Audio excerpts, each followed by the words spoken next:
邊豪哥喺度真心希望曾凡博冇事，但係冇攬過，因為國家隊仲需要佢，後邊仲有好多比賽要打。講翻呢個犯規啦，劉傳希你真係，哇真係一碌柒咁，大佬啊，係咪經過你嘅身體側身趷起嘅屎忽，曾凡博先會跌地受傷？大佬啊，你呢個動作完全可以避免噶，係咪啊？仲有好多主播幫佢洗，哇劉傳希唔係有心啊，劉傳希呢個係正常動作冇事啊，成咁，我唔知你班友係咪盲嘅？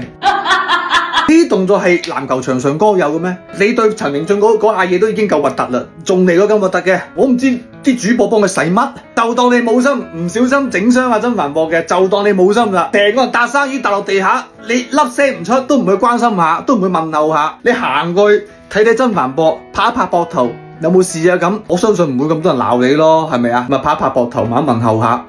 係咪咁難啊，大佬？犯完規之後，仲喺度無辜望住裁判，我真係服鳩咗你啊！陳盈駿嗰下咧又係啊，佢已經差啲辣慶阿英俊哥噶啦，差得咁高有乜用啫？個腦容量鵪鶉咁大個。呢個地方我覺得難以理解嘅就係裁判睇咗回放之後，竟然淨係俾咗個普通犯規，包括上一場迪亞洛揮拳又係冇追加判罰，唔知係山西嘅主場有啲咩魔力啊，定係唔知點咧？都唔知講乜好啦。我想講嘅就係咁多啦吓，我唔知你啱唔啱聽啦。如果 buy 我嘅就 buy 啊，唔 buy 嘅有其他睇法嘅評論區話俾我聽，睇下大家有啲咩想講嘅。咁最後俾你真心希望曾凡博大步攬過冇事，希望佢平安回到賽場上。OK 係咁先，拜拜。